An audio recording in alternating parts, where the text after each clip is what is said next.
The bright morning sunlight streamed through the tall glass windows of the Grand Plaza Hotel, casting warm patches across the polished marble floor. The lobby buzzed with the usual mix of business travelers rolling suitcases, tourists studying maps, and hotel staff moving with practiced efficiency. In one corner of this carefully orchestrated chaos paced a man in his early 50s. His silver-streaked dark hair perfectly trimmed, his navy suit expensive but showing the wrinkles of someone who'd been wearing it since early morning. This was Richard West, founder and CEO of Horizon Technologies. And he hadn't slept properly in weeks. Listen, I don't care what their lawyers are saying. Richard spoke firmly into his phone, his free hand clutching a leather briefcase so tightly his knuckles had turned white. We built this company from nothing. Absolutely nothing. They can't just swoop in and... He paused to sidestep a bellhop pushing a cart loaded with luggage, never breaking his stride or the intensity of his conversation. The board meeting is tomorrow. I need those projections by 5 today. Not sometime this evening. 5 sharp. The massive crystal chandelier above reflected speckles of light across the lobby as Richard continued his third tense call of the morning. His company, once a startup he'd built in his garage, had grown into a tech giant valued at billions. But now corporate raiders were circling, seeing value they could strip and sell, not understanding that the true worth lay in the people and the vision he'd spent 20 years nurturing. No, that's not acceptable, he continued, voice rising slightly before he caught himself. A passing couple glanced his way and he turned toward the wall, lowering his tone. We're not discussing this further. Get me those numbers. Richard ended the call and immediately checked his messages. 17 new emails had arrived during his 5-minute conversation. He sighed heavily, rolled his shoulders to release some tension, and began scrolling through them. It was then, in that brief moment between crises, that the first notes reached him. Piano notes, clear and precise, floating across the lobby from the baby grand piano that sat near the restaurant entrance. The hotel often featured professional pianists during evening hours, but it was barely 9:30 in the morning. Richard barely registered the music at first, his thumb still moving through emails. But something about the melody tugged at the edges of his awareness. Something familiar yet not quite right, as if the music was being played through a strange filter that made it both recognizable and alien at the same time. His thumb stopped scrolling. His breathing slowed. The notes continued, forming a pattern that reached deep into his memory, pulling at something he'd locked away decades ago. It was his song, the one he'd composed when he was 23, full of dreams and ambition that had nothing to do with technology or business empires. But it was backward. The progression was reversed, starting from the end and working its way to the beginning, yet somehow maintaining its emotional core. The effect was haunting, like listening to time itself unwinding. Richard turned slowly, his phone still held midair, forgotten. His eyes scanned the lobby until they found the source of the music. A little girl sat at the piano, her legs dangling above the pedals she couldn't quite reach. She couldn't have been more than 7 or 8 years old, wearing a simple blue dress with white polka dots. Her dark hair was pulled back in 2 neat braids tied with matching blue ribbons. Her small fingers moved across the keys with surprising confidence. Though not with the skill of a prodigy, she occasionally hit wrong notes and her tempo wavered. But with the earnestness of a child who loved what she was playing. Behind her stood a woman who appeared to be her mother, smiling encouragingly, recording the performance on her phone.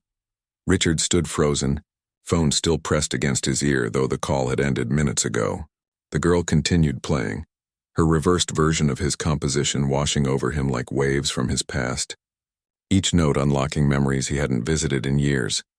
He remembered the small apartment he'd lived in back then, how he'd pushed his second-hand furniture against the walls to make room for the upright piano he'd bought with his first real paycheck. He remembered the excitement of creating something from nothing, the satisfaction of finding just the right progression of notes to express what words couldn't. And he remembered Ms. Lin, his elderly piano teacher who'd encouraged him when everyone else had told him to be practical. Music lives in the heart first, then the fingers, she would say. She'd been the only person he'd ever played this particular composition for. On the last day he'd seen her, before he'd packed away his musical dreams and embraced the emerging tech industry, the little girl hit a particularly challenging sequence, slowed momentarily, then pushed through with determination. The music continued to unwind, telling his story in reverse. Without realizing it, Richard had begun walking toward the piano. His expensive Italian shoes clicked softly on the marble floor, his briefcase hanging loosely from suddenly relaxed fingers. The urgent emails, the hostile takeover threat, the board meeting, all receded into the background as the reversed melody pulled him forward. He stopped a respectful distance away, not wanting to interrupt. The girl's mother noticed him and smiled politely, probably assuming he was just another hotel guest admiring her daughter's playing. Richard tried to return the smile but found his face wouldn't cooperate, too busy processing the emotions surging through him. The little girl finished the piece with a flourish that wasn't part of his original composition, her own creative addition, and beamed up at her mother, who applauded enthusiastically. "That was wonderful, honey," the mother said. The girl noticed Richard standing there and waved shyly. "Did you like it?" she asked with the direct simplicity of childhood. Richard found his voice, though it came out rougher than usual. "That was incredible. Where did you learn that song?" The girl's legs swung back and forth from the piano bench. "My grandma taught me. She says it's special because it sounds even prettier backward. I've been practicing for 2 whole weeks." "Your grandmother?" Richard's heart skipped a beat. "What's her name?" The mother stepped forward slightly, her posture shifting to protective mode at this stranger's questions about their family. "I'm sorry," Richard said quickly, realizing how he must appear. "I'm not. He rarely found himself at a loss for words. In boardrooms and interviews, he was known for his eloquence and quick thinking. But now words failed him. He took a breath and started again. "That song is very special to me. I wrote it a long time ago." The mother's eyebrows rose in surprise. "You're the composer?" The girl's eyes widened. "You made this song? Like from your brain?" Richard nodded, feeling an unfamiliar ache in his throat. "Yes, when I was much younger. But I never published it or recorded it. I've never heard anyone else play it. Grandma says she remembers beautiful music forever," the girl said proudly. "She can play anything after hearing it just once. She taught me this song but said it would be more interesting backward." "Is your grandmother here in the hotel?" Richard asked, trying to keep his voice casual while his pulse raced. The girl pointed across the lobby to the seating area near the check-in desk.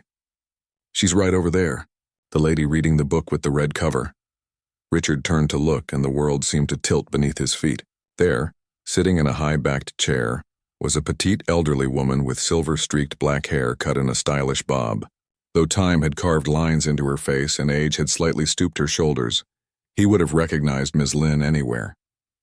She was absorbed in her reading, unaware of the conversation happening by the piano, unaware that her former student stood just across the lobby, his life having just tilted on its axis. His phone buzzed insistently in his hand. Another crisis, another demand for his attention. But for the first time in years, Richard barely noticed. The device that usually controlled his every waking moment felt suddenly insignificant. The reversed melody had done more than catch his attention. It had reversed time itself, bringing him face to face with a path he hadn't taken, and the person who had once believed in that path, as he stood there, briefcase hanging limply at his side, phone buzzing unanswered in his hand. Richard felt something he hadn't experienced in decades, the sensation of doors opening rather than closing. The little girl was playing again, this time a simpler tune everyone would recognize. Hotel guests walked past, caught in their own stories, unaware of the small miracle unfolding in their midst. The massive wheels of Richard's business empire continued turning even without his constant attention. And across the lobby sat a woman who had once told him, "Music never leaves you completely. It waits patiently to be found again." After 20 years of running forward, Richard found himself frozen in place, caught between who he had become and who he might have been. The song had ended, but its echo continued to resonate through him, asking questions he'd long ago stopped asking himself. Richard's legs felt unusually heavy as he made his way across the lobby toward Ms. Lynn. 20 years had passed since he'd last seen her, since he'd played that composition for her in her small studio apartment, filled with music books and the scent of jasmine tea. 20 years since she'd told him he had a gift that shouldn't be wasted, even as he explained his decision to pursue technology instead. His phone buzzed again in his pocket. He silenced it without looking, something he hadn't done in years. Ms. Lynn hadn't noticed him yet. She remained focused on her book, occasionally turning a page with careful fingers that showed the slight tremor of age but still held the elegant posture of a lifelong pianist. Richard paused a few feet away, suddenly unsure what to say. How do you greet someone who knew you when you were barely more than a boy with dreams that had nothing to do with stock options or corporate mergers? Excuse me, he finally said, his voice softer than he'd used in any business meeting. Ms. Lynn? The elderly woman looked up, her reading glasses perched on the end of her nose. Her eyes, still sharp and bright, studied him with a momentary lack of recognition that slowly transformed into widening surprise. Richard? She asked, closing her book and setting it aside. Richard West? He nodded, feeling strangely like that 23-year-old again, standing in her doorway with sheets of his handwritten music. It's been a long time. Indeed it has. She gestured to the empty chair beside her. Please sit, unless you're in a hurry. You look like a man with somewhere important to be. Richard glanced down at his suit, his briefcase, all the trappings of importance he'd accumulated. No, he said, surprising himself. No hurry at all. He sat down, placing his briefcase on the floor. I just heard your granddaughter playing at the piano, he said. She's very talented. Ms. Lynn's face brightened with pride. Lily has a good ear and a kind heart. The perfect combination for a musician. She tilted her head, studying him. You recognized your composition? I could hardly believe it, Richard admitted. I never wrote it down. Never recorded it. How did you remember it after all these years? Ms. Lynn tapped her temple with one finger. Some music stays with you. That piece had something special. Your heart was truly in it. She smiled. Though I hope you don't mind that I taught it to her backward. Children enjoy puzzles. And music in reverse creates new emotional journeys while preserving the mathematical relationships. Richard shook his head, still processing the coincidence. But what are you doing here? In this hotel today of all days? My son, Lily's father, is speaking at a medical conference here this weekend. They invited me along for a small family vacation. She gestured around the grand lobby, much nicer than the hotels I could afford when I was teaching piano lessons. Across the lobby, Lily continued playing, her mother still recording proudly on her phone. The ordinary hotel scene continued around them. Guests checking in and out, staff moving efficiently, the constant hum of a place where hundreds of individual stories briefly intersected. And you? Ms. Lynn asked. What brings you here today? Business, I assume? Richard nodded. I have meetings, important ones. The words sounded hollow even to his own ears. I've seen your name in the news over the years, she said. Read about your company. You've built something impressive. Yes, Richard said, the automatic pride in his voice not quite reaching his eyes. Very impressive. Ms. Lynn had always been perceptive. She studied him now with the same careful attention she'd once given to his playing, noticing the tension in his shoulders, the weariness around his eyes. And are you still playing piano? Just for yourself, perhaps? Richard looked down at his hands. They were different hands now, the nails perfectly manicured, an expensive watch on his wrist, fingers that typed on keyboards but hadn't touched piano keys in nearly 2 decades. No, he admitted. I don't have a piano anymore. Haven't for years. Ms. Lynn nodded, not with judgment but with understanding. Life takes us in unexpected directions. I remember you were very excited about computers even back then. I was, Richard said, and it worked out well. Very well. He gestured vaguely at himself, as if his suit and watch and carefully crafted appearance were evidence of success. A comfortable silence fell between them. From across the lobby, the sound of Lily playing floated toward them. Not his composition now, but something simple and cheerful. Did you ever marry? Ms. Lynn asked. Have a family? Richard shook his head. Never found the time. The company always needed me. He paused. There was someone about 10 years ago. She was a violinist with the symphony. But my schedule, the travel, it didn't work out. Ms. Lynn nodded again, her eyes kind but seeing too much. The path not taken always seems to run alongside us, doesn't it? Like a parallel life we can sometimes glimpse but never quite reach. Richard's phone vibrated again in his pocket. This time he pulled it out and glanced at the screen. 3 missed calls from his CFO, 11 new urgent emails, a text from his assistant reminding him about his 10:30 meeting, which had started 7 minutes ago. Ms. Lynn noticed his expression. You should go. Your other life is calling. Richard hesitated, feeling pulled in 2 directions. It's just, there's a situation at my company. A potential hostile takeover. If I don't stop it, everything I've built could be dismantled, sold off in pieces. Hundreds of people could lose their jobs. That sounds very important, Ms. Lin said sincerely. You've taken on great responsibility. Richard slipped the phone back into his pocket without responding to any of the messages. Would you and your family have time for lunch later? I'd love to hear what you've been doing all these years. And to hear your granddaughter play more. Ms. Lin smiled, the corners of her eyes crinkling. We would enjoy that very much. We're staying in the hotel until Sunday. Perfect. I'll make arrangements. Richard stood, picking up his briefcase. It's wonderful to see you again, Ms. Lin. And you, Richard. Life has a strange way of bringing the right people back into our paths at exactly the moment we need them. Richard nodded, feeling something shift inside him, like a door long locked suddenly opening. He walked back toward Lily and her mother, introducing himself properly this time, explaining his connection to Ms. Lin and extending the lunch invitation. The mother, Grace, she said her name was, seemed surprised but pleased, accepting on behalf of her family. As he finally headed toward his delayed meeting, Richard found himself walking differently. The weight of the crisis waiting upstairs still existed, but it no longer seemed to press down on him quite so heavily. The melody, both his original version and Lily's reversed rendition, played in his mind, awakening neural pathways that had been dormant for years. The meeting room fell silent when he entered. 15 minutes late, something that had never happened before. His team looked concerned, his assistant practically frantic. Is everything all right, sir? His CFO asked.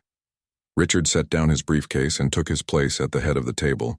Yes, he said with a clarity that surprised even him. Everything is fine. Better than fine, actually. Now let's talk about this takeover attempt. But let's think about it differently. His team exchanged glances, confused by his unusually calm demeanor in the face of crisis. Before we begin, Richard continued, I want to consider what we're really trying to protect here. Not just market share or stock prices, but the core of what makes this company valuable in the first place, our people and our vision. As the meeting progressed, Richard found himself approaching the problem from angles he hadn't considered before. Ideas flowed more freely. Solutions appeared where before he'd seen only obstacles. It was as if hearing his composition played backward had somehow reversed his thinking as well, allowing him to see patterns and possibilities that had been invisible before. When the meeting ended 2 hours later, his team left with renewed confidence and clear direction. The takeover no longer seemed inevitable. There were options, alternatives, creative approaches they hadn't explored. Alone in the conference room, Richard sat quietly for a moment. He took out his phone and did something he'd never done in the middle of a workday. He blocked off the entire afternoon in his calendar, marking it simply personal. Then he searched for piano dealers in the city and found one that offered high-end instruments. With a few taps, he scheduled an appointment for that afternoon to look at their selection. His fingers hovered over the screen for a moment before he opened a browser and searched for piano teachers for adults. The idea both terrified and exhilarated him. At 52, was it too late to reclaim something he'd abandoned at 23? The practical, business-minded part of him said yes. But another voice, one that sounded remarkably like Ms. Lin's, whispered that music never truly leaves you. Richard slipped his phone back into his pocket and gathered his notes from the meeting. He had 3 hours until lunch with Ms. Lin and her family. 3 hours to prepare for a conversation that wouldn't involve stock prices or market projections or corporate strategy. 3 hours to figure out who Richard West might be, if he allowed himself to be more than just the CEO of Horizon Technologies. As he walked out of the conference room, the reversed melody still played in his mind, a soundtrack to possibilities he hadn't considered in decades. The private dining room of the Grand Plaza Hotel restaurant sparkled with understated luxury, cream-colored walls, soft lighting from crystal fixtures, and tables dressed in crisp white linens. Richard had arranged everything during his brief break between meetings, requesting the hotel's best available space for what his assistant assumed was an important business lunch. He arrived early, adjusting the flower arrangement on the table and checking that the special menu he'd discussed with the chef was ready. His phone had buzzed constantly throughout the morning with increasingly urgent messages from his executive team, but he'd responded only to the most critical ones, something completely out of character for a man who prided himself on his responsiveness. The piano showroom visit had been a revelation. He'd spent nearly an hour just playing different instruments, his fingers stiff and uncertain at first, but gradually remembering the patterns they'd once known so well. The salesperson had been surprised when Richard declined help, even more surprised when this man in an expensive business suit sat down and began to play. Hesitantly at first, then with growing confidence. Richard had selected a sleek black grand piano for delivery to his penthouse apartment, an extravagant purchase that would require rearranging furniture and priorities. It felt like the most sensible decision he'd made in years. Now, as he waited for Ms. Lin and her family to arrive, he found himself both nervous and excited, like a boy before a recital. When the door opened and the hostess showed them in, Richard stood perhaps too quickly, nearly knocking over his water glass. "Thank you for coming," he said, welcoming them with a warmth his business associates would have found startling. Ms. Lin entered first, elegant in a simple blue dress, followed by Grace and little Lily, who skipped rather than walked, her braids bouncing with each step. "This is very fancy," Lily announced. Looking around with wide eyes, Richard smiled. "I thought you might like it. I asked the chef to prepare something special." They settled around the table, Lily sitting on extra cushions to reach a comfortable height. Grace seemed slightly overwhelmed by the setting, but made polite conversation as servers brought in the first course, a light soup that steamed gently in porcelain bowls. "Your company is in technology, right?" Grace asked. "My husband tries to explain his medical software to me, but honestly, most of it goes over my head." "Mine too, sometimes," Richard admitted with a smile. "Technology changes so quickly that even those of us in the industry have to run just to keep up." "But you're the boss," Lily said. Her spoon paused midway to her mouth. "Don't you know everything?" The adults laughed and Richard shook his head. "Nobody knows everything, especially not me. The best bosses are the ones who hire people smarter than themselves and then listen to them." Ms. Lin nodded approvingly, a wise approach to both business and teaching. As they ate, the conversation flowed naturally from topic to topic. Richard learned that Ms. Lin had continued teaching piano well into her 70s before reluctantly retiring. Grace was a high school literature teacher and her husband, Ms. Lin's son, was a doctor specializing in medical software. Lily, at 8 years old, loved piano but declared that she might become an astronaut veterinarian artist when she grew up. "An ambitious combination," Richard said seriously, respecting her dreams in a way adults rarely did with children. "Mom says I have to pick just one when I grow up," Lily said with a slight pout. "That's not exactly what I said," Grace clarified with a smile. "Just that it's hard to be excellent at too many different things at once."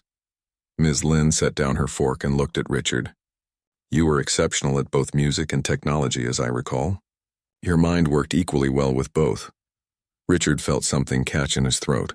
"I chose one path. The safer one, probably. And built something remarkable," Ms. Lin said kindly. "From what I've read, your company has created technologies that help millions." "We have," Richard acknowledged. "But lately I've been wondering about the cost." "What cost?" Grace asked. Richard gestured vaguely. "Time, balance, the parts of life that happen outside office buildings and boardrooms." He glanced at Lily, who was more interested in her dessert than adult conversation. "The things that really matter." A silence fell over the table, comfortable yet weighted with meaning. "It's never too late to adjust course," Ms. Lin said finally. "To find a new balance." As if on cue, Richard's phone buzzed yet again. He glanced at the screen, his CFO for the 5th time that day, and silenced it again. "You can take that if you need to," Grace offered. "We understand." Richard shook his head. "No, it can wait." He turned to Lily, who had finished her dessert and was swinging her legs under the table. "I heard you playing this morning. Would you like to play something else for me?" Lily's face lit up. "Can I? Where?" "There's a piano in the main ballroom," Richard said. I asked, "and there's no event there until evening. We have permission to use it."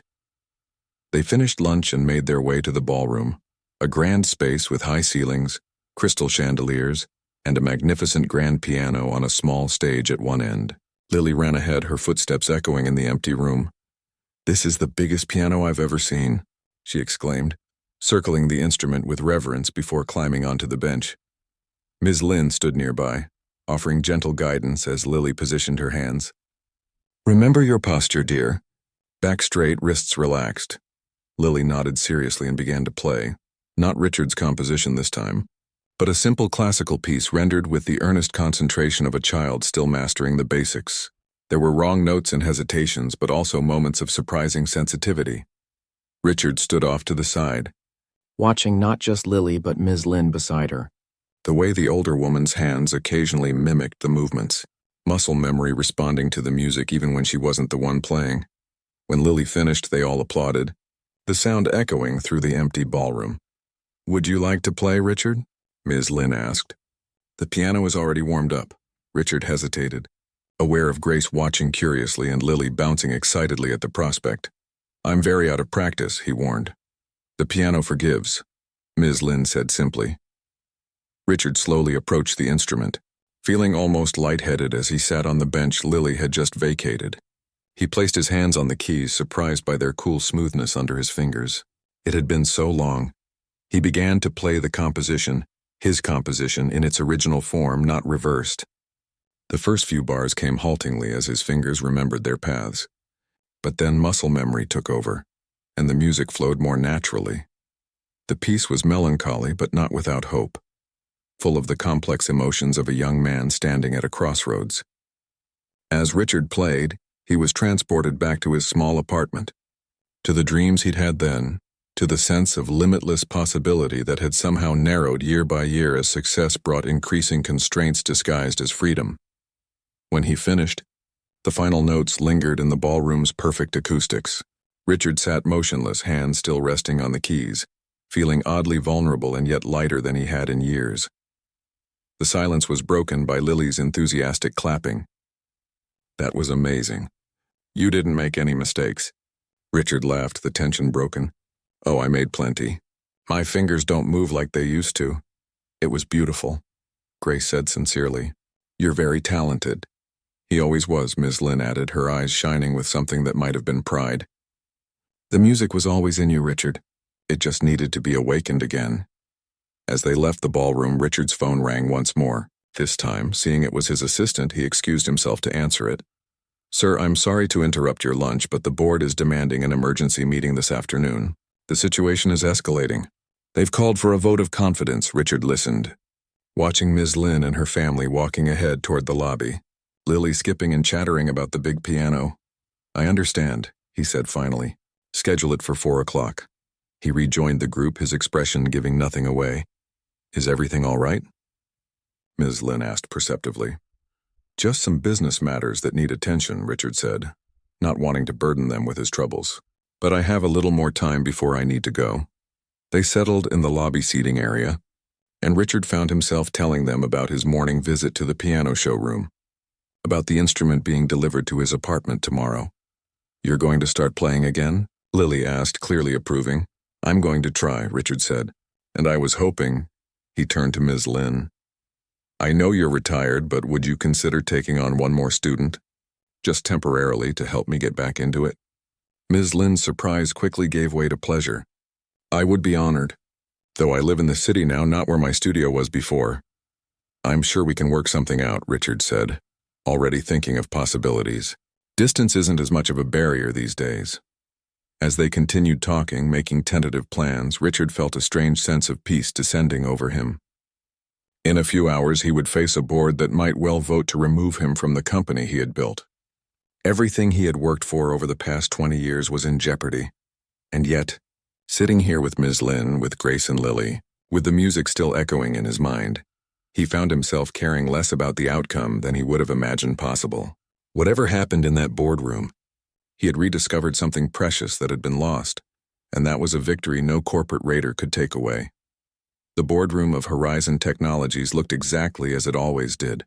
Gleaming mahogany table, leather chairs, floor-to-ceiling windows offering a spectacular view of the city skyline. But something felt different to Richard as he entered at precisely 4 o'clock. Perhaps it was him that had changed, in ways he was only beginning to understand.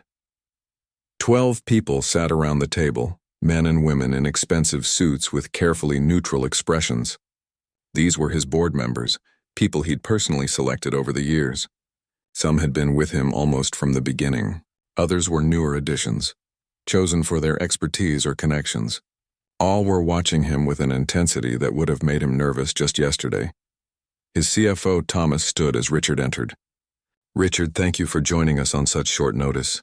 The formality wasn't lost on Richard. This was usually his meeting to run, his boardroom to command. The shift in power was subtle but unmistakable. "Of course," Richard said, taking his usual seat at the head of the table.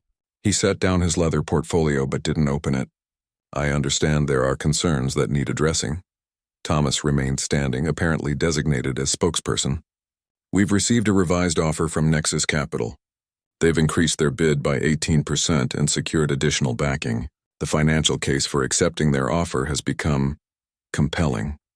Richard nodded, watching the faces around the table. Some wouldn't meet his eyes. Others showed resignation, as if the decision had already been made. A few looked genuinely troubled. "And you've called this emergency meeting to what? Convince me to accept their offer?" Richard asked, keeping his voice level. "Or to inform me that you've already decided to support it?" An uncomfortable silence fell over the room. Finally, Patricia, one of his longest-serving board members, spoke up. "Richard, we all respect what you've built here, but we have a fiduciary duty to the shareholders. At the price Nexus is offering, we are legally obligated to give it serious consideration." "I'm well aware of fiduciary duty," Richard said. "I'm also aware that value isn't always captured by the current stock price." He looked around the table. "How many of you have actually read Nexus Capital's complete restructuring plan? Not just the summary they provided, but the full document?" More uncomfortable shifting in seats. "Only 3 hands went up, I thought so," Richard said. He opened his portfolio and pulled out several bound documents, passing them around. "This is their complete plan, which my team obtained this morning. I suggest you all read page 37 particularly carefully." The board members flipped to the page in question, and a new kind of silence fell over the room, the silence of genuine shock. "They're planning to strip the research division entirely?" Patricia asked, her brow furrowed. "But that's the future of the company." "And cut the engineering team by 60%, added another board member, scanning further down the page. "These are our best people." "Nexus isn't interested in building anything," Richard said quietly. "They're interested in extracting value and moving on. They see our cash reserves, our patent portfolio, and our market position. They don't see our people or our vision." He stood now, moving to the window to look out over the city for a moment before turning back to face them. "I've made many decisions in the 20 years I've led this company, some better than others. But I've always tried to balance shareholder value with building something meaningful, something that would last beyond the next quarter's earnings report." Richard walked back to the table, resting his hands on its polished surface. "I spent this morning with a former piano teacher of mine, someone I hadn't seen in 2 decades. I played music again for the first time in years, and it made me think about legacy, about what really matters in the end." He could see confusion on some faces. This wasn't the data-driven defense they had expected. But he continued anyway. "The true value of Horizon isn't on our balance sheet. It's in the people who come to work here every day, the problems they solve, the innovations they create. It's in the difference we make in the world." He paused. "If you vote to accept Nexus's offer, you won't just be ending my time as CEO. You'll be dismantling everything we've built together." Thomas cleared his throat. "Richard, this is all very inspiring, but Nexus is offering a 42% premium over our current trading price. How do we justify rejecting that?" Richard smiled slightly. "I thought you might ask that." He handed his CFO another document from his portfolio. "This is a counter-proposal I've been working on. A restructuring of our own, but one that preserves our core values while still delivering shareholder returns." As Thomas read, his eyebrows rose steadily. "This is ambitious." "Yes," Richard agreed. "It involves risk. It means focusing more on innovation and less on short-term profits. It means investing in our people rather than cutting them. And it means I'll be stepping back from day-to-day operations to focus on long-term strategy." A murmur went around the table at this last point. Richard had always been famously hands-on, involved in every significant decision. "You're proposing to create a new position, Chief Innovation Officer, and step into that role?" Patricia asked, reading over Thomas's shoulder. Richard nodded. With the board's approval, yes. It's time for new leadership in the CEO position, someone who brings fresh energy but shares our values. He gestured to Thomas. I'm recommending Thomas for the role with immediate effect if the board agrees. Thomas looked up, genuinely stunned. Richard, I don't know what to say. Say you'll protect what we've built. Richard replied simply. Say you'll lead not just for the next quarter, but for the next decade. For the next 2 hours, the boardroom was filled with questions, discussion, and debate. Richard answered each query patiently, outlining his vision for the company's future. A vision that had crystallized only hours earlier, as he'd sat at that grand piano, playing a melody from his past. When they finally called for a vote, Richard stepped out of the room to give them privacy for their deliberations. He stood in the hallway looking at his phone for the first time in hours. There were dozens of missed calls and messages, but he ignored them all and instead pulled up the photos he'd taken earlier with Ms. Lynn, Grace, and Lily. In one, Lily was sitting at the grand piano in the ballroom, her small hands poised over the keys, her face a picture of concentration. The image made him smile. The boardroom door opened and Patricia stepped out. Her expression gave nothing away. We've reached a decision, she said. Richard nodded and followed her back inside. The board members sat in silence as he took his place at the table one last time. Thomas stood, document in hand. The board has voted to reject Nexus Capital's acquisition offer. He paused, looking directly at Richard. We've also voted unanimously to approve your restructuring plan, including the leadership changes. Richard felt a weight lift from his shoulders, not just the immediate crisis, but something deeper, a burden he hadn't fully recognized until it was gone. Thank you for your trust, he said simply.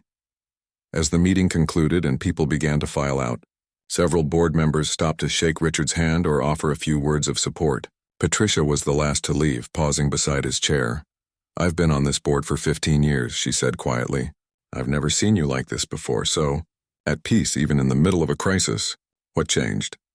Richard considered the question. I heard a little girl playing a song I wrote when I was young, he said finally. She played it backward and somehow it helped me see everything differently. Patricia looked puzzled but nodded anyway. Well, whatever happened, I think this new role will suit you.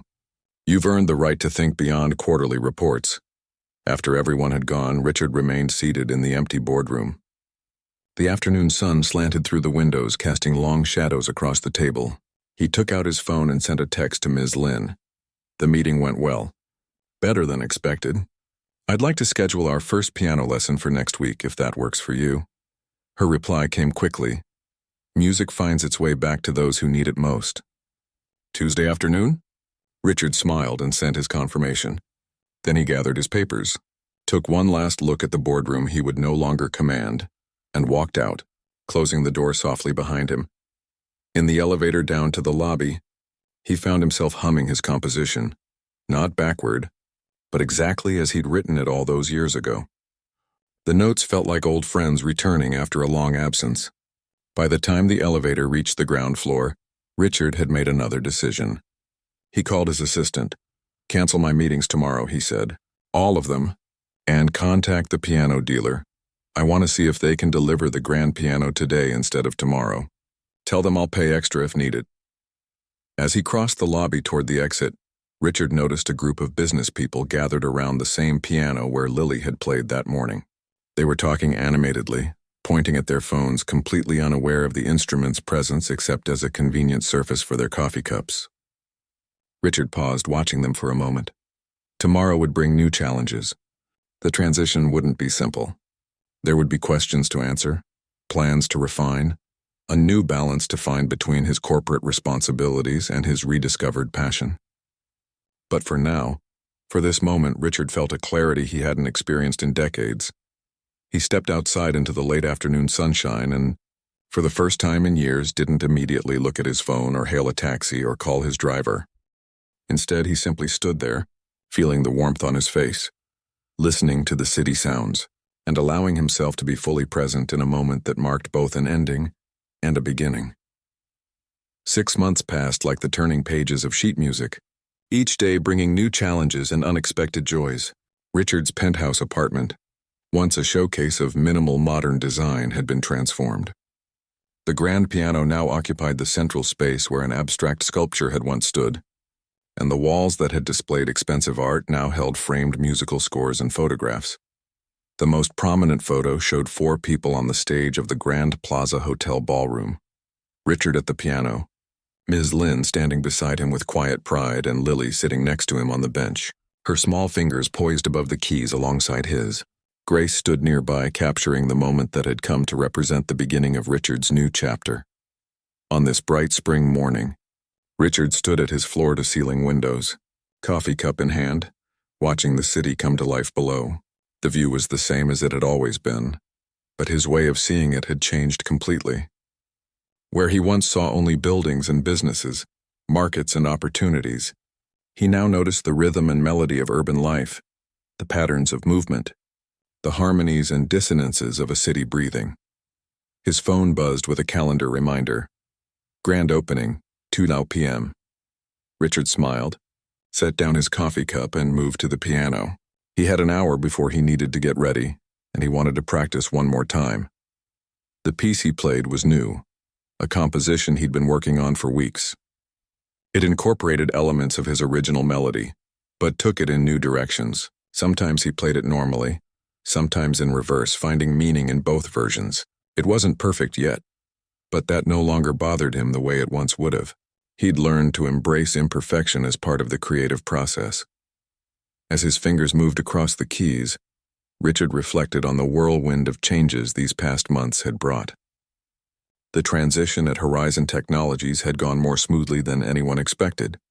Thomas had stepped confidently into the CEO role, bringing fresh energy while maintaining the company's core values. Richard's new position as Chief Innovation Officer gave him the freedom to think beyond quarterly profits, to explore ideas that might not bear fruit for years, but could eventually transform both the company and the industry.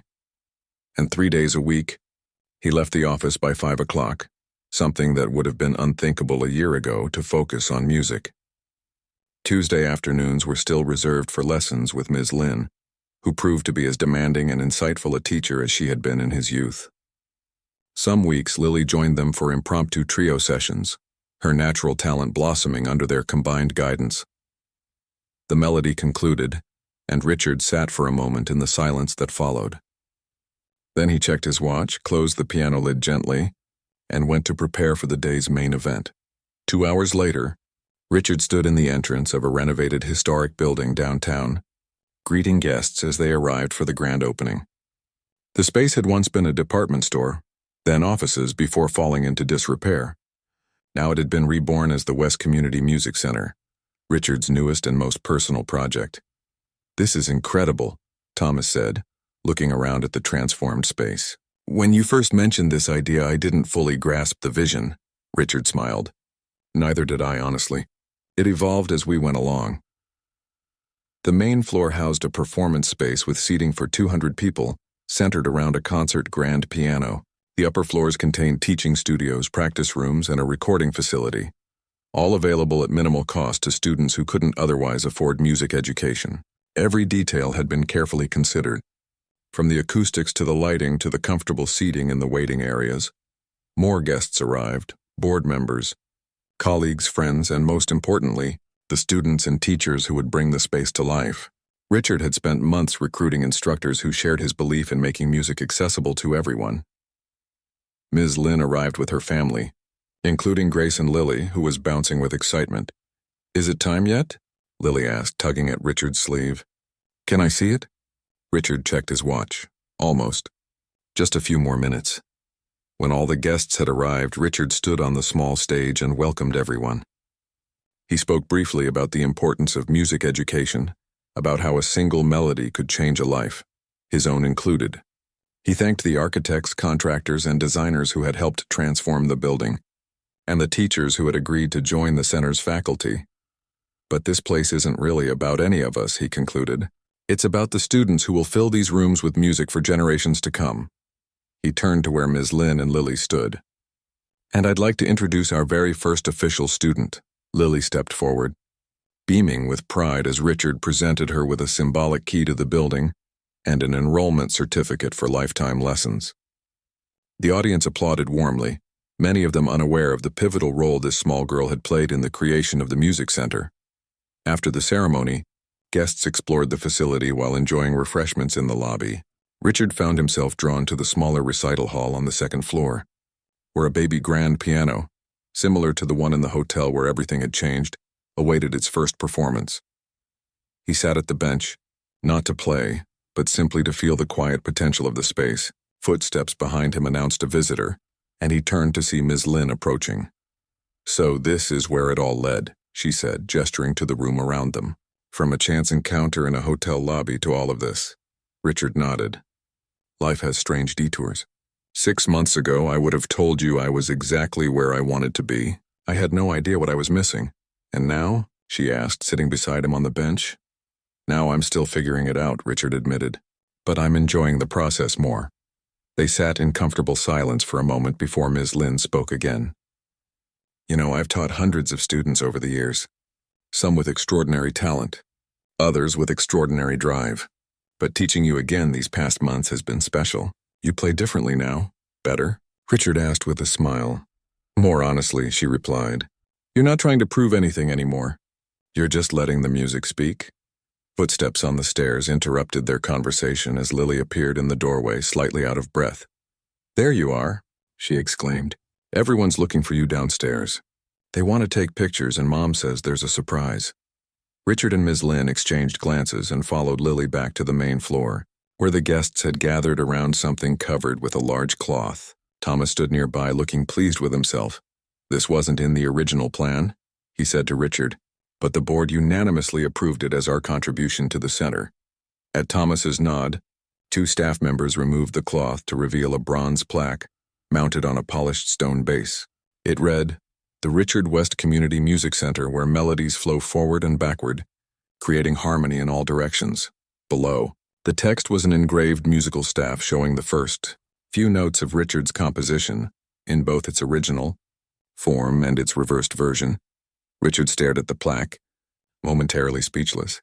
He had specifically requested that the center not bear his name, wanting it to belong to the community rather than serve as a monument to his philanthropy. "Before you object," Thomas said quietly, "remember that stories matter. The story of how this place came to be, because a busy executive heard a little girl playing his forgotten song backward on a lobby piano. That's a story worth preserving. It might inspire others to listen more carefully to the music around them." As if on cue, a piano began to play.